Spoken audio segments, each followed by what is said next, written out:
Hello, hello, hello. Welcome to the Simply Together show. It is Christmas Eve. It looks very muggy out there. I don't know what's going on out there because I haven't been out there. It looks like, I don't know. It was bright. It was cold out there. fresh this morning. So it's bright, it's cold, it's gloomy. Have you been out with the dog, Shell?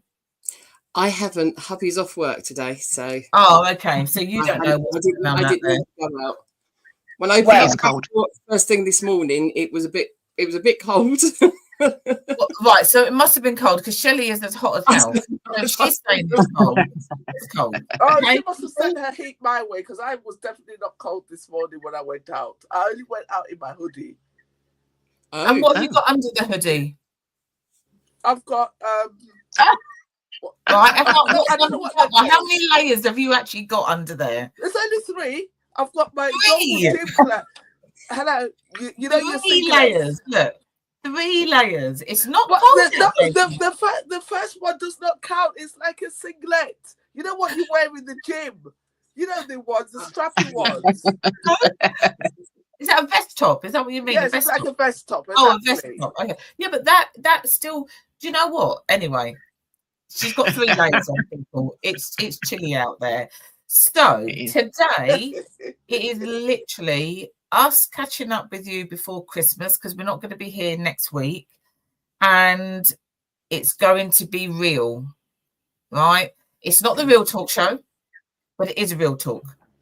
So if you're feeling it, if you're not feeling it, if you want to tell us, come and do that. And we are just going to be real. So we have a guest with us today, the lovely Georgina. How are you doing, Georgina? Great. How are you? I'm good, thanks. Well, I'll do mine after. You're okay? I'm good. Yeah, just quite tired.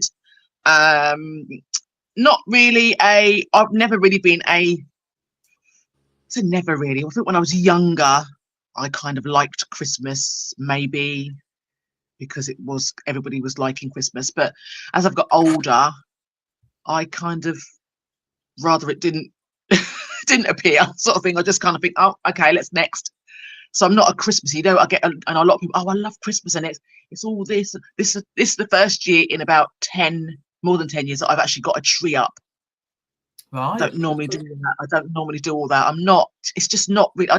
I would prefer to be in my bed, watch a bit of telly, get me throw on, and leave me alone, basically. But I've got children, so I can't really do that.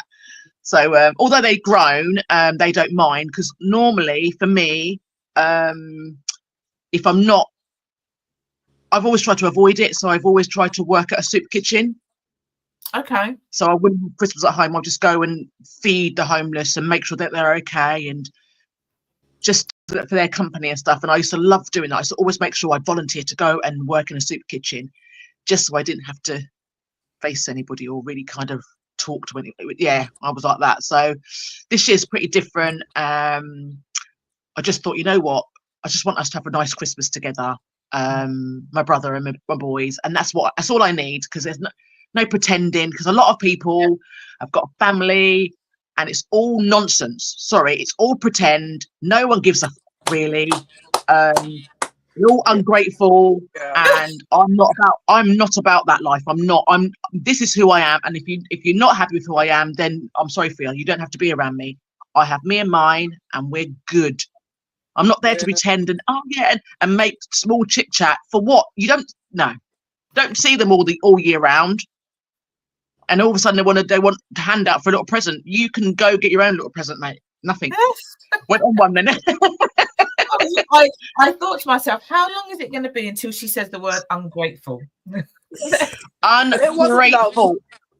Ungrateful. There are too many people, and whoever's listening, there's too many of you people out there, anybody out there who have got ungrateful family members, friends, partners. You've got children that are just the worst, who cuss their parents, tell their parents, but don't do no chores around the house. They're this, their mum's this, their dad's that, blah, blah, blah, blah. But yet you want the PlayStation. But yet you want a new iPad. Yeah, you want the new trainers, and their parents go run, bruck up themselves, get themselves skinned to go. You ain't getting shit, love. And I'm real like that. I'm one of those. People say, "Oh, you're a bit raw." I don't care. Because if you want to cuss me, and then in the next breath you want the latest, I hope you got the latest money. Yeah. Because it ain't coming from me. Not my money. Not my good. Me and my good money. Crazy. Oh, I love it. I love it. See, it's all about being real. Yeah. Well, they do seem to think that money just appears. Like you go to work. Yeah. And that's your job, going to work and just getting this money, and that's all that they see is just well, that's all they're interested in is money. But can I just say, to be fair, that attitude has been nurtured. You know, just as we're saying that, that is because that is what they have been shown, wrongly or rightly. You know, I don't think any parent does it to deliberately ruin their children and to turn them into ingrates, to use a shortened form of Georgina's latest favourite word. But it's just, it just happens like that. It's just, I don't know why it happens, but the attitude, the swearing. It's nurtured. I think you've got a lot of what I'm all right, ungrateful, okay, but a lot of, I say, you get a lot of youngsters or a lot of children that will talk to their parents like they've got absolutely not one piece of sense in their head. Yeah, they would talk down to their parents. If their parents said, "Oh, they don't even wash up, not one piece of wares in the house. They're not sweeping the stairs, no hoovering, and no polish, nothing." But yet they're there with their begging bowl. But I want this, and you're just this, and you ain't cussing me and thinking that I'm gonna take myself to the shops after you've just cussed me and told me about all my everything, everything you can tell me about, and I'm gonna say, but he really wants that PlayStation. No, absolutely not. Not a chance. And I think it's a people feel like a lot of people are, and I feel sorry for a lot of parents because I feel like society has made a lot of parents kind of scared of their children, and their children are kind of they're the ones that rule the household. Unfortunately, this is the truth. And they, whatever their child will threaten them all. And it's a sad world out there where it has come to that. If you watch EastEnders for a moment, if you think about that, there's a woman called Kat who has got a son who beats her up, but yet she's got upset because Kat Slater, so her son has been beating her up, is now in another household because social services got involved, but she's sitting there getting pissed off because Alfie was supposed to go and get him the latest trainers that he wants that cost X, Y, and Z. You're not tumping up my jaw, in my good jaw, and I'm spending my good money to buy you. I'd throw the trainers in your head. Sorry, but no. But what I'm trying to say is it's not everybody, because not everyone's got not strong enough like that. I say strong, I don't know, and it's not because they brought the children up wrong. A lot of us spoil our children. I know I spoiled my children from young, but I know full well they're not coming, and they might, they're not perfect. They might have a little cheek every now and again, but for you, you're not cussing me. That's what I know. You're not cussing me and telling me what I'm doing. You better buy me that. And the thing good luck with that better. The thing is that there's people that watch EastEnders, for example, or any other soaps that are out there, and they'll say, yeah, but that's TV. That is TV. It doesn't happen in real life. It does happen in real life. And there is a proportion of families out there who have spent all of their money and beyond to make sure that child has the latest trainers, and they have this and they have that. It does happen out there. You know, it isn't really just God, I haven't seen EastEnders in I don't know how many years. Yeah, same. But it does. You've got a storyline from somewhere. The storyline has to come from somewhere. You've got to have found it from somewhere. It's real. People say, "Oh yeah, EastEnders rubbish," but if you watch it, it's real life stuff that happens. So, all right, you know, when I was the sort of person that would watch somebody who, like, for instance, a child on the street who, for instance, who I've been excluded from school, whatever. For me, this is just different, but I suppose. But when you feel like, if my child got excluded from school, yeah, he ain't out on the road riding up his bike with new crepes and a new tracksuit. You need to be in the house. Yeah. So I just wonder how you've just been excluded from school, but yet you're running on road with your everything brand spec. But everyone's different. I'm just saying how I am, and that and you'd be wearing your pajamas, but you'd be in the house. I don't know what tracksuit. You'd be lucky to wear it, because everything that you've got that I bought. So I'll be like, I'm having that thing. So I don't know what to tell you. You'd be in your bed. Oh my God. I do feel for people who haven't got that, or even support. I think a lot of thing is support. A lot of us need support, and a lot of us don't get support. If I talk about, I'm going to say single mums, we have to kind of just get on with it, because the children are our responsibility. So we've got to make sure that they have everything that they need. And regardless of whether the dad's in the picture or not, it still boils down to you. You're the one they look at for everything, whether it's a shoulder to cry on, someone to shout at, someone to whatever. You are everything for them. And you're only one person. And if you've got 2, 3, 4, how many would you have to make sure? I mean, you draw the line sometimes, but they are still yours. And if anything goes wrong, no one's looking at the dad. They're like, oh, you know what? Their mum this, their mum that. And the mum gets the brunt of it. The mum gets that. If the child turns out whatless, it's the mum's fault. Yeah. So she would try her hardest to do whatever she can for him or for her. But what could you do? Exactly. I think it's very difficult for a lot of parents to try and make it, and they're taking out loans, borrowing money here. And money's it's not easy now. You know, you've got to really, really work really hard to get a piece of money to be able to pay your bills first. There ain't extra money coming at Christmas. Exactly. Yeah, I do agree with what you're saying, Georgina. Actually, especially how are you today, Nico? How are you doing? Do you know what? Funny enough, I'm fine, thank you. I do flit and float between, oh my God, it's Christmas, I'm so excited, to, oh bloody hell, it's Christmas again. And somewhere in the middle. So right now, I would say I'm somewhere in the middle, probably, and I think that is more due to the fact that there are a lot of youngsters on my team, and you know, they come in with their funny stories about their kids and this elf thing that they're all doing and stuff like that. And just generally the quiet time. I think for me, number one, Christmas is, for me, you know, take it as you want, it's turned into a bit of a Hallmark celebration, which kind of lines it up to what Georgina's saying, because then people then feel under pressure to go and spend this, to buy this, to do this, etc. When really, and regardless of how Christmas came about, you know, whether you believe it's a Christian celebration or it's a stolen pagan celebration, all of those meanings have kind of gone down the pan. So to me, it's just a nice time to be quiet and reflect, and however the mood is pinching you. Georgina mentioned the tree there just now, and I just thought, oh, if I have time this afternoon, I might go and put a tree up. So, you know, so it's just that. But yeah, no, other than that, I'm perfectly fine, actually. I'm actually really happy. Good. Okay. Shelley, say it how it is. Yeah, not good. Not good.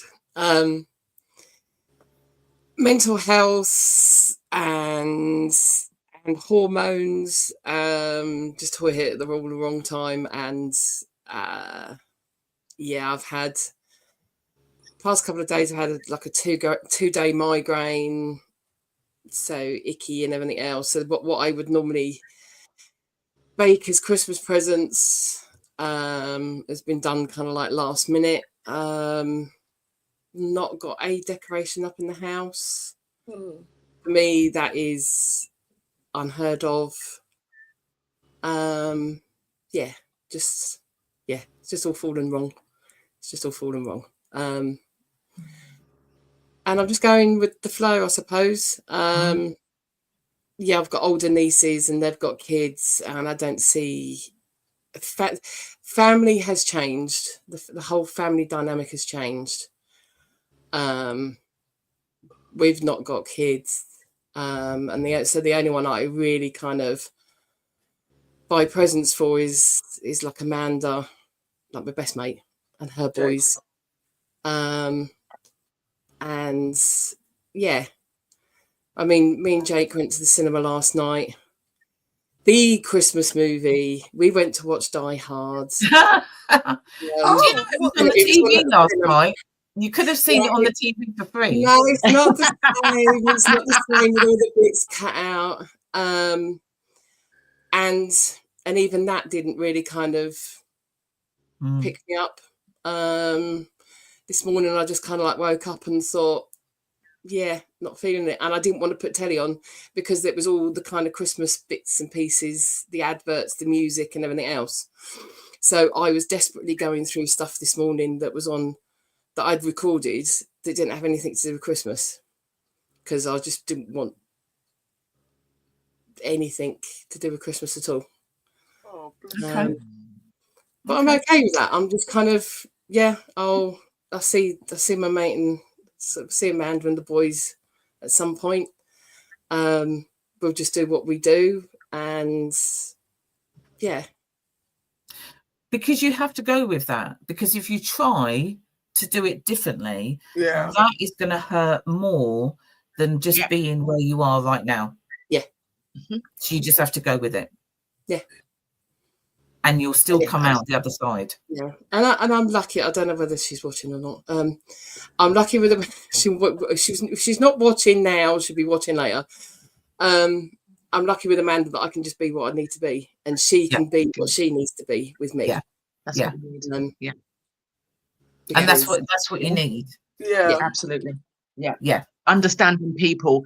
People take it personal. Some people take it personal when you are not joyful like they are. You're supposed to be happy. It's Christmas. No, you know what? Christmas is one of the worst times of the year for so many people. Yeah. And people want you to, because they are happy and jolly, they don't understand, why are you not happy and jolly? It's the most wonderful time of the year. Oh, have a word. It's not. It's just not. The thing that you've saying about money and stuff earlier, to overhear some of the conversations just recently, of teenage kids kind of having a go, well, not having a go at their parents, making comments to their parents. And I'm thinking, that is so crass what you've just come out with, because they've been working their butt off, dropping things to help you out. And now you're going to start talking about money out loud so everyone can hear. That's so crass. Helen's just put a bit in the, because she's worked in the charity shop, that she was getting a few more presents. There's 5 kids and they're each getting like 200 presents. It's just ridiculous. It's just ridiculous. Yeah. I mean, and one particular person that I've spoken to recently was, we just popped out. It's always the shopping thing. It's like they asked, what are you and Will getting? Like me and my husband, what you and Will buying for each other? We don't. We buy stuff as we go along during the year. We don't do presents. And to look at, they were like, what do you mean you don't do presents? It's like, what's the point? He could just go on Amazon and get what he wanted as he needs it. You know? That's right. It's But I think the other thing is that people don't necessarily respect what somebody else feels or does. Yeah. So somebody's going to say to you, well, why are you not buying each other a present? Well, you don't have to explain why you're not. And somebody should just mind their own business. Yeah. Because you're not. And that's it. End of. There's no more around that needs to be shared. And one thing I'll say now, and I know what it is, because I've sat down and thought about it myself, that everyone around me had kids all at the same time, and you never ever get over the fact that you haven't got a child yourself, and you'll always reflect on what they're doing, because they've all got to this kind of big ages, if you know what I mean. So they're leaving school, they're going to universities, they're going off, they're getting jobs. You know, way back then it was because they were babies. And then when you kind of got to my first school pictures, that'd be another trigger for me. Now, where they've just been kids and they've been fine and I can take them in and I can go off with them and whatever else, I can sort myself out. Now you kind of get to this kind of age where they're becoming independent. Now I'm finding now that is another trigger, because they're now getting to the point of having empty nest syndrome, and you kind of like look at them and go, hi, me, all along. Now you might understand how I feel every Christmas, that I don't want to up and early and jolly in the morning. I've not got all these kids around me having present being opened. Yeah. Now you could possibly understand. Yeah. Do you think it's a bigger trigger? Bigger might not be the actual word, but do you think it's a bigger trigger now that they're all older? Because now they're doing the bigger things. Yeah. You know, they're going off to uni and they're passing their tests and all of those things. So that has a bigger impact on you. Yeah. And I think now I'm older, it's then thinking, because we have to sit down and I had to sort out the will and everything else, as you do when you kind of get to your 50, and it's kind of like, okay, update all of these other bits and pieces. And now all this life insurance changes and everything else. It's like, my will, like my money is then going to my nieces and nephews. Yeah. What happens when I'm then in an old people's home? I'm that old aunt that's going to be in the old people's home that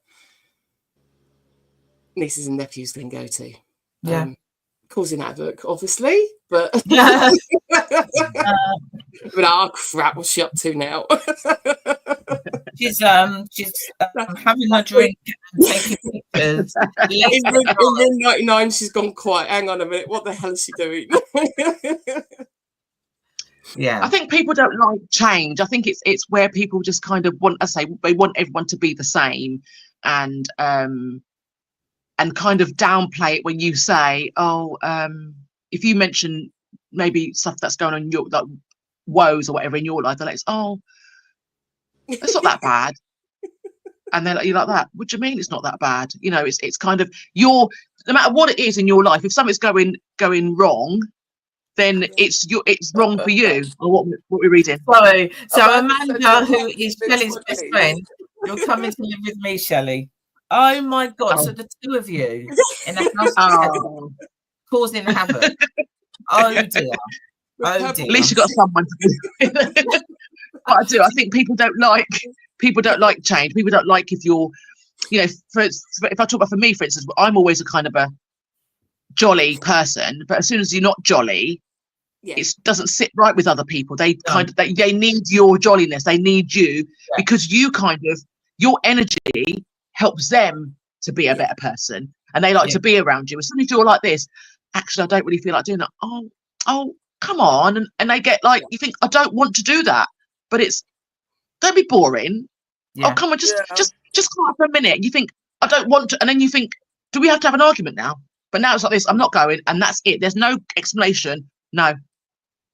So whatever you want to do with that, then I'm not going. And I think even lately my lifestyle has changed, because I used to drink a lot, and I'm not ashamed to say that at all.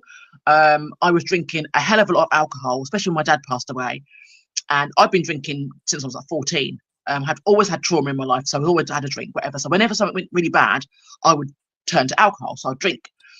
Wasn't like out on the street drunk and disorderly or anything. It was always in my comfort of my own home, drinking my drink. And it's really weird how now that I have given it up since September, not forever, I just say forever, still like might have a glass, but I know that it's not for me anymore. You get people saying, oh, I'll just have the one, or you're just being boring now. What are you going to do when you go out? And it's that kind of thing where they need you to still drink. They need you to be the arse. because obviously I'm loud anyway, but another drink, I get louder. Who needs a louder drink? Nobody needs a louder me. Just have me as it. Or if I'm not drinking, I am the life and soul of a party anyway. Yeah. So, and when I do, right. So you think, I think people don't like change. I'm changing this for my lifestyle, and it makes me feel fantastic. I feel great. I've saved a lot of money. I've decorated my front room. So for me, it was good for me, but people don't like the change because they are still doing it. And I'm not telling you that you can't drink anymore. You could do whatever you want. I'm just not going to do it anymore like that. I'm not going to have the 10 whatever drink a bottle of wine before I leave home and then go out and drink. I don't want to do that anymore. And I know I had a drink the other day. I had a glass of wine the other day, and I knew the next day I was like this. I felt like I'd drunk the bar dry. But I'd had one drink, and I not used to it anymore. Yeah. And I feel great because I'm like this. Actually, this is quite nice because I now know that I don't feel, because normally I would at Christmas time. Oh my God! It's clink clink clink clink clink in my house. There's drinks galore. There ain't any. I said, if you want to have a drink, you lot have to bring your own. Bring your own. So yes, I just think it's. But what it is, I think we're so into what other people's opinions are. What if I was not weak-willed, if I was easily led like that, I'd be like, oh, you know what? Maybe I should just keep drinking because I fit in more. Yeah. I don't want to fit in with nobody. I don't want to drink, and if Huna like it, then I don't, because also I don't want that for me. I don't want that for me anymore. I don't. Yeah. But you must be able to do whatever it is that you want to do. I just want to ask you a question. Don't you find that sometimes, I mean, there are some people who just, like you said, they just want your energy and they get worried that it's going away. But do you find also that because you have changed, you have stopped drinking, you've done it for the betterment of yourself, what you wanted, that sometimes the people that are saying, oh, you're boring, or why are you doing it? It's not because they think you're boring. It's because they've recognized that that's something that they may have felt they wanted to do, and they haven't done it. Yeah. So rather than acknowledging their lack of doing it, they're kind of deflecting, well, why are you doing that? Yeah. I'm very much about... Go on. No, I was just going to say they can put that negative stance on that then, because actually inside they would like to be doing that, but they don't want to do it for whatever reason. So let's just make it negative then. So why are you doing it then? And it's also they never thought in their wildest dreams that me, out of all the people, because I love a liquor, mate, I drink up the drinker, George is the drinker, never thought that me, out of anybody, would say, no, I'll have a herbal tea, please. Like that. And you know what? I went to a party. Well, my friend had a party, and there was the back room was like a bar, and there was champagne everywhere, blah blah blah. And normally, as I said, do you know what I mean? I'll be drinking loads, and it goes, oh George, there's loads of drinking there. Help yourself. I said, I bought myself a bottle of lime and soda in my bag. I said, I'm drinking this tonight, and they didn't even say to me, what? And I love that. I love the fact that, because no one should ever question why you don't want an alcoholic beverage, because they don't know what you're going through, what's happened, or anything. It's no one's business. But I find as a people, we explain why, like you said to Shelley, you're explaining why you're doing this. This is my life. You don't have to understand it, but this is what I'm doing. But we do tend to explain ourselves to people when we don't need to give anybody explanation about our lives. Yeah. So, as we were going around, I said I'd get to mine. Yes. We've got a tree up. The tree is up. The presents are under the tree. There isn't, and there's some more decoration bits. It's kind of taken a while because I just partly couldn't be bothered. But the Christmas, it's Christmas. I get it, and we're there. The fridge is full. The food is there. The booze is there. Few more bits for me to do. I need to wrap up the presents for the adult kids, because they're not kids, are they? Got to wrap up. That's all fine. However, I'm going to kind of bring it down a notch here. Yesterday, my neighbour who lives 2 doors away from me, who is only early 50s, had a heart attack and died. Oh no. So now I'm just kind of confused, because it's like, what the hell? Why? They've got 2 little kids, 5 they are. And it's like, really? Yeah. So I kind of went to bed thinking, right, you've got one life, you need to lead it now. You need to go to the gym. You need to sort out what you're doing. Got to sort out your health. Got up this morning. I'm still thinking I need to be doing that because actually I'm going into my big year, 16 next year. Oh, wow. Welcome. And I need to make it to 70 and I need to see if I can make it to 80. Absolutely. Yes. But at the same time, it's kind of like, really, that's Christmas Eve, and that's going to be with them forevermore now on Christmas Eve. You know, the absolute trauma. And it was slightly triggering because I saw the police car outside. This is where I sit. My window is here. So I'm working. And I'm like, oh, that's the police car. You know, you wait 5 minutes, you're looking again. Up and down. I don't know how many times I did that. Kind of worked out what house the issue was in. But when I then found out later on, it then kind of took me back 30 odd years when the police car was outside my house when they came to tell us that my dad had died. And I kind of just thought, oh, that's horrendous. And that is not going to leave them. It is not going to leave them. That's going to stay with them forevermore. So it's a bit of a mix. Christmas is here. Tomorrow we are going to laugh and we will drink and we will eat and we've got food galore. We'll do all of that. We'll play some games. I've got a Christmas quiz. That'll be fine. And then Boxing Day, I will get up and think, can I take the tree down now? Or is it too soon? Me too. Yeah, that's another reason why I'm a bit reticent about putting a tree up. It's not even putting it up. Putting it up, it would be nice. The lights would be on in there. And I might encourage you to actually sit in the sitting room because I don't often, you know. I'm usually in here or in the kitchen. It's the taking it down. Yes. And then I'll use the excuse. I said, well, you know, everybody takes it down on the 6th of January, but that's not the real date. We, you know, as Christians, we're not going to take it down until the, and I always forget the date of the festival, the little mini festival that comes on further on in the liturgy. That is when the Christmas tree comes down, when we take it down at the church. When is that? I can't remember the exact date, but it's much later than the 6th of January. Oh, I thought it was 12 days before and 12 days after. Well, like I said, Christmas comes from a pagan festival. Go figure. I will not post that. I did post. I know it's a funny thing, but yes, there's a lot of Christmas that is paganism. Yeah, a lot. So, and the tree is one of them. It's bringing everybody in. Okay. Yes.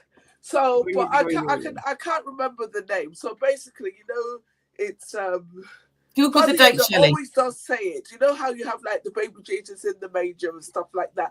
But bearing in mind, all these people coming to see him, there were no helicopters or capsules that were taking them there. It's taken a long time. So baby Jesus is really not so much of a baby by the time all of this is finished.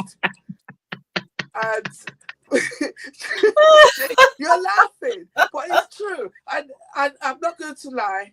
I am that person. I never really thought about it until we had that story one day of when I can't remember one of them. I think it was either Mary or Martha heard something about Jesus and she was going to see him and she went up this mountain and she went here and she went there. That wasn't taking 1.5 hours because they got stuck on Thameslink.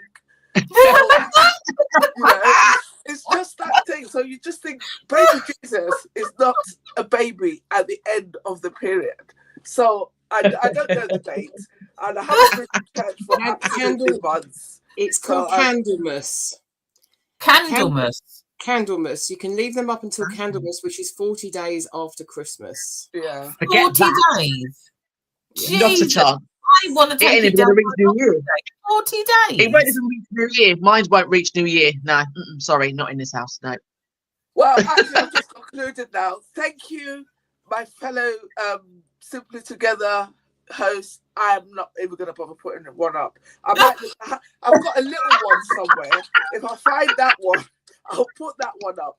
I'm just going to make it. I know exactly what I'm going to do. I think you need to put it up and keep it up for 40 days after Christmas. So that will fall on Sunday, February the 2nd. February. It's the conclusion of Christmas, which is Epiphany season. That's where it comes from. That's the way. That's what I couldn't. That's what I couldn't remember. Yeah. So with that one, then, does it tell you how many days before Christmas you should put it up? Another 40. Yeah, there are people putting it up 40 days before. Really thought about they it. do. People are putting it up flipping the 1st of November. Yeah, some people put it just after the last, after Guy Fawkes. So I think people put it up on the 6th of November. And I'm like, nah, sorry. Why? Just, they can't wait. They're like, I can't wait to put, just mess. It's just mess. Obviously, my kids are grown, big ass grown adults. They don't care if there's a tree or if there isn't a tree. Yeah. Can you imagine when they were young and you put that up on the 6th of November? It's Christmas here. It's Christmas here. It's Christmas here. Wanting presents every day. How's that rum cake? When I was growing up, we had lights that went above the windows on either end of our room when I grew up. And sometimes if I was having a party, and it wasn't very often I did have a party at home, but when I was allowed to put those Christmas lights up for my birthday, which is the 14th of November, but that was the only Christmas thing that was allowed out the loft. The only thing. Well, Santa's put Chinese New Year beginning of February, so there you go. So you could put your Christmas decorations up for baby Jesus that's now an adult, etc.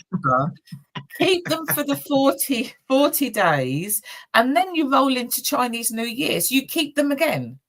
Yeah. Is that how that works? It depends on how you view life. When I used to work with this guy. His name was Kema. And he's a practicing Muslim. And one day we were just chatting after our meeting, as we did, because he was up in Darlington or somewhere there, and obviously I was in London. And he just said, "Oh yeah, I've put the decorations up." I said, "Oh, what decorations is that?" And then he just, I said, "Oh, Christmas decorations." And I'm like, "Why are you putting Christmas decorations up now?" And he says, "Oh, he's put it up for Eid." And I'm like, "Oh, okay." I said, "Oh, we never put decorations up for Eid." So, "Oh yeah," and he's on that was his thing. So he would put up Christmas decorations when it was Eid. Are they just called decorations though, as opposed to Christmas? Yeah, but obviously, but it is those decorations. It's the tinsel and all of that. Like that. I've made the assumption now that they've probably got their own, but to me that was really new. Bear in mind, I come from a mixed family, right? We have Muslims and Christians in all of my family, and I've never seen that. And this is going back some, more years than I care to remember. And so did you say that was Tamar? No, who did you say it was? His name was Tamar, but not K. Oh, okay. Yeah. Okay. No, I don't. I think Tamar probably would have been in diapers at this time. I see. Okay. So if there's anybody listening, watching later on, or anything like that, if you're a Muslim and you're putting up decorations for Eid, are they the same decorations that we put up for Christmas, or are they different decorations? I'm just really intrigued now. I just want to know if they're the same. Yeah, because then I could just leave them up for many, many months by the sounds of it. I think we should all celebrate everyone's celebrations, to be quite honest. Are they just all the same? I thought, did we not have particular ones for Christmas? The lights that they use next door are just Christmas lights, from what I can see. Don't call them Christmas lights; they're just lights. They're just lights. Oh well, I suppose it's like the Hoover and the vacuum cleaner thing, isn't it? Yeah. Hey, a tomato. It's the. I hear you, Shelley. I hear you. I honestly think because we're in a society where we are, we should actually understand and celebrate each other's celebrations. Because when you actually read into it, they're all the same kind of, same meanings, same gods, same names that come up. Even in paganism, it all comes down to the same values. Oh my God, the controversy that you're causing. If there's people out there watching on catch up, it's the same God, it's the same thing. No, I didn't say, no, I didn't say it's all the same. Which is why when you're a scout and a guide, the laws that change, you know, you make your promise that you're going to do your best to whichever it is. Yeah.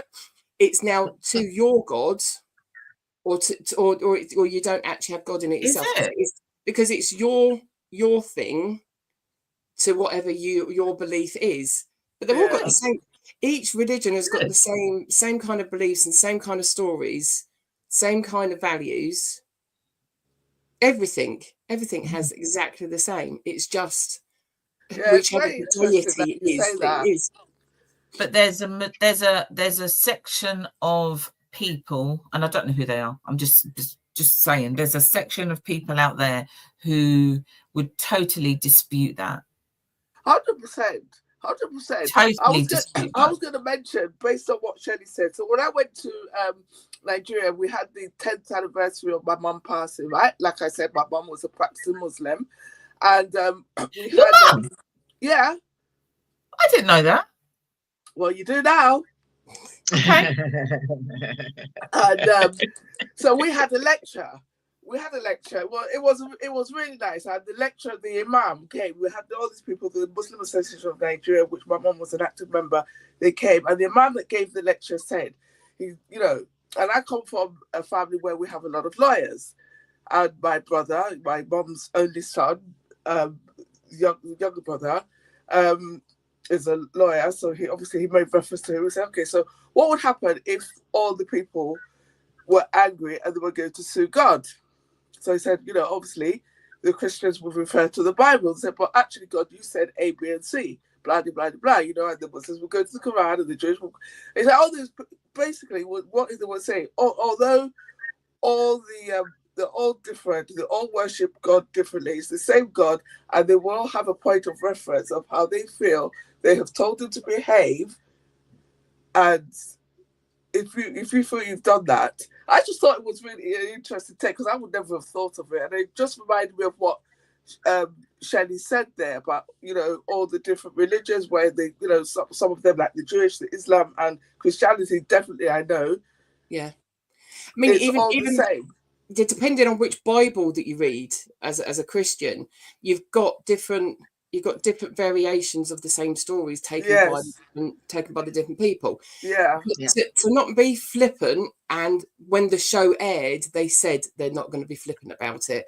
Red Dwarf, so like the cult show, everything else, one of the characters was brought up in a religion that their Bible had a print thing that was wrong. Instead of faith, hope, and charity, and the greatest of these things is hope, it said hop. So every Sunday they hopped. And it is not being flippant about it. It was like their version of the Bible had that. So that was their religion. And it just proves it that everyone's got this own scripture. But it was the faith, hop, and charity. And it made you laugh, but it also then made you think, if someone's got that written down and that passes through the generations, that becomes your own Bible of your life. Yeah. That is what the tradition is. That kind of brings us full circle. Hold on, before we go full circle, so this is what Trisha said. So Trisha said at her Catholic school, we have children from all faiths, Muslim, Hindus, and the children participate in everything as far as she knows. Yeah. That's what they do now. Yeah. My kids went there. That was a whole different story. Days, if you were not Catholic, you would get in there. Yeah. Say again? Yeah. Say again? No, I said back in those days, if you were not Catholic, you wouldn't get into a Catholic school anyway. Exactly. That and it's fantastic that they're doing that now. And it's only been, I don't know, the last 15, how old are my kids? Old. 15 or so years, maybe up to 20 years, I don't know, that actually they were letting in children that were not Catholic. So that is something that has changed over the years, where it became mandatory that they had to let 10% in. So that's it's great that they're doing that now. They weren't necessarily doing those things before. So go full circle. I was going to say, the reason why I said it's taken us full circle is because if you think about what we started talking about how people behave towards Christmas and Christmas presents and how children misbehave, etc.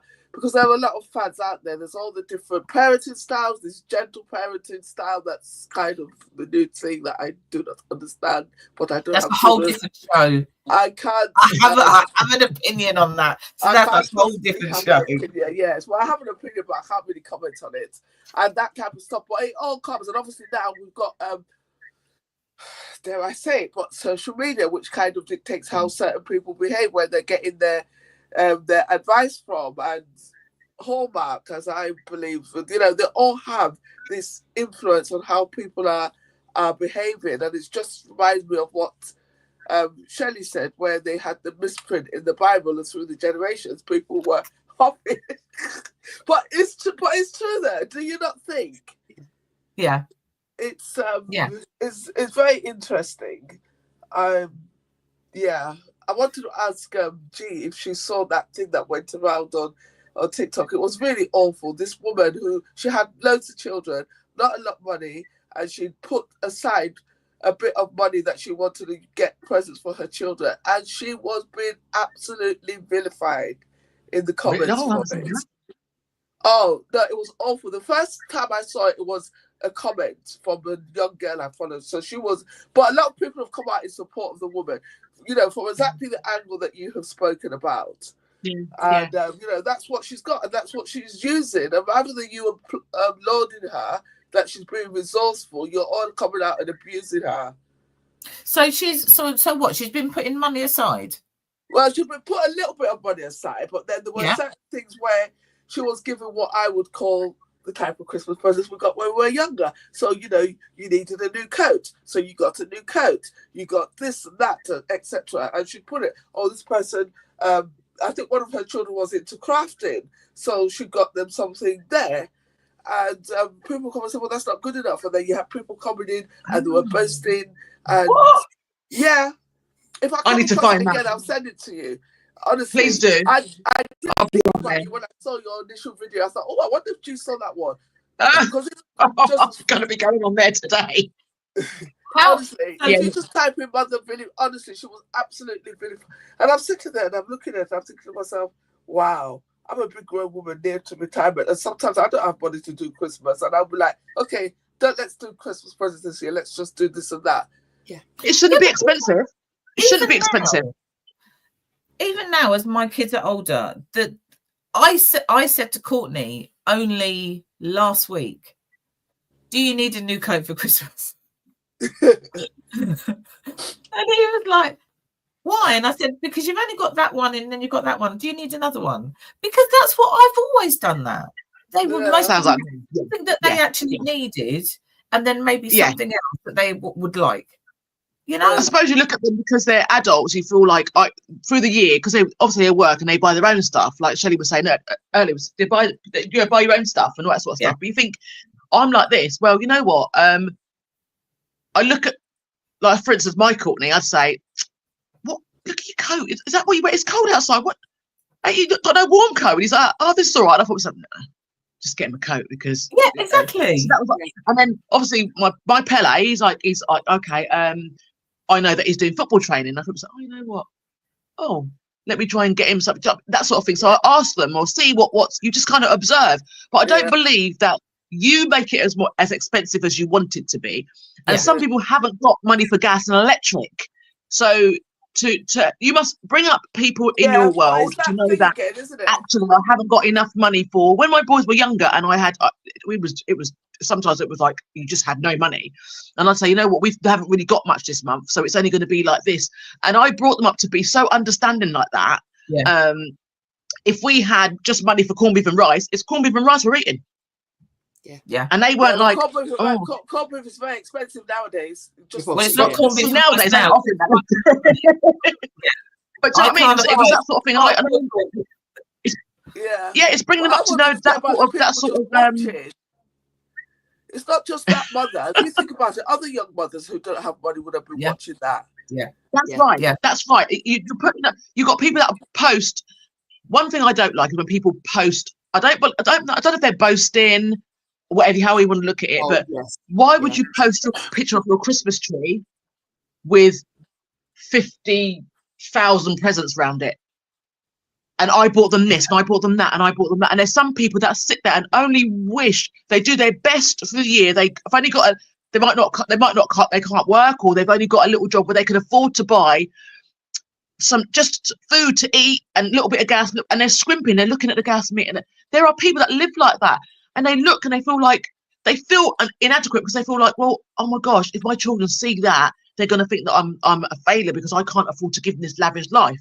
Because you've got people that are, again, the ungrateful people, because they've been given so much over time. The moment you can't afford to give it to them, they will look at you like you're out of order. So you have got people that are struggling, really, really struggling. They don't want to see you boasting or not boasting, whatever you're doing, and saying, oh yeah, I got these Gucci bag, or I got my son this, got blah blah blah, and reading off all the stuff you got and how much you spent. Oh gosh, I can't believe I spent $1,000 and I've still got more to buy. Oh, have a seat, love. Yeah. You know, it's just all of that. As I say, it might not be boasting, it might be just who they are, but you got to be mindful of what other people haven't got. And I know it's not your fault they haven't got it, but still, it could easily change.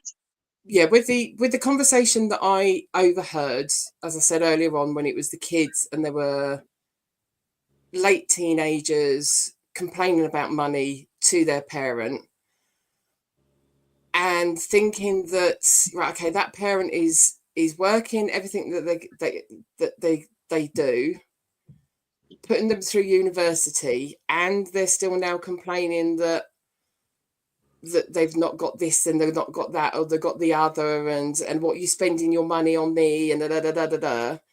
When you've got someone like Jake that knows that he wants to go to university, but he's not going to get a handout. Unfortunately, we can't afford to give him that handout to put him through uni. Whereas my brother did have money, put both his girls through university, but they never had handouts like that. And they were brought up with a respect that anything that they did get was given to them, and respected that, put themselves through university by working, and didn't rely on their parents, even though their parents did actually take them on holidays and did do bits and pieces with them because they wanted to, not that it was this other version. And I think that was a point where I could have bit my tongue off. I was biting my tongue so hard because I thought, I'm actually going to say something in a minute, because it's like, who the hell do you think you are? You know? Not a mouse on it. Really? Exactly. Yeah. It's this, as we already said today, people have an opinion on other people, and they should keep that opinion to themselves. Exactly. Because what I do might be different to what Nikkei does, but that's fine. And vice versa. Yeah. You don't need to have an opinion on it. And you don't have to agree with just still be friends with somebody, but you can agree to disagree. Doesn't mean you've got to fall out. If I've got a different opinion to you, I can't be saying, well, you get my nerves, but you are not me and I'm not you. So what seems right in your life, I'm not telling you you shouldn't do it. If you want to do that, then you do that. But you shouldn't tell someone what you because it's what you would do. Yeah. We have had a situation where all the kids were growing up. I felt like I couldn't step in. I was an auntie. I was an auntie from 9 years old, and I've gone through childcare training. But I felt like when I was around them, when your parents are there, your parents are telling you off. I can't tell you off because I'm not the one that's babysitting you. You know, that kind of a break. Yeah. But you would have some other parents that were telling this other child off, and I'm going, what the what's going on? If I'd have said, I don't know whether Amanda's still watching, if I'd have said to the boys, with her still there, she would have been the first person to be with, "Oh, just shut up," kind of thing, like, "Who the hell do you think you are," kind of thing. But it was just a point of, hang on a minute, you can't. She's going to buy my Christmas present. I've actually already bought yours. I'm buying everyone else's. Oh, okay. Don't forget mine. Yeah, Remy, don't forget mine. Of course. Yeah. No. Yeah. Jokes. She's going to the Arndale Centre. Good luck, Remy. Good luck. Actually, I'm lying. You're going to Milton Keynes. Are you going to Milton Keynes? I could give you a shopping list. Yeah, come on then. That's what I'm listening to. It's the joy of when children grow up. Okay, all right. Okay. I didn't know they were going to Milton Keynes. She's going to go and get Courtney, and then they're going to Milton Keynes. Nice, that's lovely. At 1 o'clock in the afternoon. In that hustle and bustle. Sorry, Shelley. I cut in. It was, yeah. How can you like tell someone else's child off when the parent is like stood Depends there? what they're doing. It's the same thing. It's like, yeah, it does depend what they're doing. Child that way. Yeah, why are you bringing up your child that way? Because that's the way I'm bringing up my child. My thing is this, because sometimes people don't tell their children off when they should. They kind of let them run stupidness, and I'm like this. Yeah. Listen, do you see what your child's doing? And oh yeah, they're just being children. No, because when they get older, they're going to act like they're dumb. Stop it. Pull them up now. Oh, that's really interesting, because I had that. I was standing at the door in Taekwondo. This child, 2 of them, literally just rushed past. I'm not a small person, so you cannot say you do not see me. So I'm like, excuse me, come back here. Come. Did you see me? Oh, sorry, miss. I was like, okay. And then the parent is coming and is apologizing, because then I felt bad. I'm like, oh no, you don't have to apologize, because they're just kids. They just needed to be told. And they came back, and they still came and played with me in the class. They didn't think, oh, that horrible woman that shouted at us. No. I think a lot of kids appreciate if you are that person. Yeah. Some people appreciate you not chastising, but telling them off, because some of them don't get it at home, and that's attention. That's attention. Some children don't get attention, and if you're telling them off, you have seen them. Yeah. So you've said to them, "Oh, excuse me, what did you just do?" And they say, "Oh, sorry." So they might not get that. They might be able to get away with anything they want at home, but the moment someone sees them, that's something different for them. Yeah. Even if they're getting telling off, they're being seen. We had someone, like a child, exactly like, there was a boy. He was the youngest of 6 of them at home, I think, and he always used to play up when he was around us. Me and Amanda used to do badgers. Always used to play up. Would be the loudest one. Would be chucking stuff around, shouting, and everything else. And when you've actually then finally got to sat down next to you, I think she had to go back to work. Did she? Or I think she's gone because you have to go to work. Okay. to when you actually sat him down next to you, and then you worked it out with him. That was the only way he knew to get attention at home, was to play up. That's right. Yeah. That's right. There's many kids like that. Many kids. I remember I used to be a mentor, and I looked after lots of kids. And there was one girl who came in. We were doing a cookery class, and she sat there and she picked up this pen and she went, oh, and then flung it on the floor. She was autistic. She flung it on the floor, and I was like, Jenny, is that your pen? Does it belong to you? She went, no. I said, you're going to pick that up? So she's like this, looked at me like to say, what? Right. And kind of went over, picked it up and put it back on the table, then went about her business. Then about 10 minutes later, she says, oh, miss, could you show me how to make that? Blah, blah, blah, blah. And she was by my side the whole time. Yeah. And someone goes, you know what?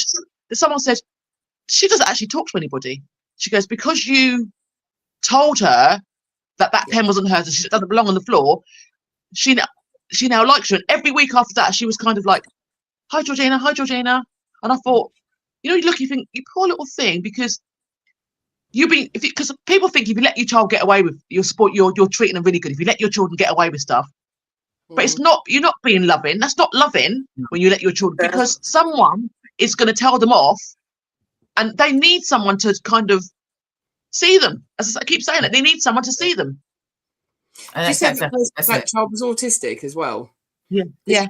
There's a lot that around, but what I have done and being around sort of Amanda's Amanda's son who's autistic. Yeah, that they're frightened of telling them off or trying to say, don't do that. No, not the way to go. But then as soon as you do say it, they kind of pull up on it and go, oh, all right, okay, yeah. Because they would run around and not knowing that what they were doing was wrong because they just get away with it. That's right. Yeah. Trish wants you at school. Let's give you a job. Right. All right, then I'll be there. We are going to come to a close because it is Christmas Eve and Nikkei is working and I've got presents to wrap because they're not here. No. Yeah, Amanda's very much with you, Georgina, that as in like, no, you tell them. They don't learn right from wrong if you don't tell them. If you don't tell them, they're never going to learn right from wrong. Exactly. And it's also the way you tell them. It's the way you tell them. It's not about you shouting at them. It's the way you talk to them. Talk to them in a nice, calm voice. You're not saying, what you do that for? Speak to them calmly and they'll hear you. They might just think, oh, whatever. But they'll go home. They'll remember that you took time out and noticed them. Yeah, 100%. 100%. So, as I said at the beginning, we're not going to be here next week because we are having a rest. It's New Year's Eve. I'm going out. I am, yes. I'm going to the Hat Factory to watch a ska band. Oh, lovely. They are fantastic. Anybody who wants to go and do something like that, they're called the Decatones. They are at the Hat Factory. I think I've seen them maybe 10 times. They are brilliant. Absolutely brilliant. I don't know we do anything. You will not recognise her when she's there because she goes full on ska. I do, yes. I will be having the Dr. Martens and my Fred Perry, yes, every time. Every time. Ooh. Get a ticket, George. Come with us. Come with us. Oh, okay. That sounds all right, you know. They are brilliant. They are absolutely brilliant. Absolutely love brilliant. It. I love it. Yeah. So New Year's Eve, we're not going to be here. We will see you in 2025. Yay! Scary. I don't even know what that date is, but that's when we'll be here. So I can't work it out. Is it? So it's going to Thursday. I don't know what the date is. Whatever the date is. Whatever it is. No, it'd be the 5th, 6th, something like that. But the 6th is the Monday. If you're talking about this show, it will be the 7th of January. 7th of January. Oh, right. Okay. See, every time the Decatones come on Facebook, Trisha thinks of me. Yes, because I'm always there. Seriously. Whatever you are doing for Christmas, if you're doing Christmas or you're not doing Christmas, if you are doing chicken instead of turkey, which is what I'm doing this year, which is the first time ever, and I'm very like, oh my God, what am I doing? If you're eating like they do in Japan, KFC, whatever you are doing, it doesn't matter. You're doing what you bread want and to soup do. and bread, whatever you're having. Bread and soup. Some people just say, it doesn't have to be a big old dinner. Stop that, everybody. It doesn't have to be whatever you want and whatever you can afford. Don't make someone else tell you that you've got to pay more money for something else. You don't have to have a big old turkey, blah, blah, blah. Have cheese on toast if you want. Exactly. Because Christmas it's another day. It's just another day. And the shops are open again on the next day. All the same day. There's a lot of shops that are open on Christmas Day. Don't watch that. Exactly. Christmas Day, open. Just do what you're doing, get through it, and we'll see you on the other side. Merry Christmas. Have a good one, everybody. Merry Christmas, everybody. You all.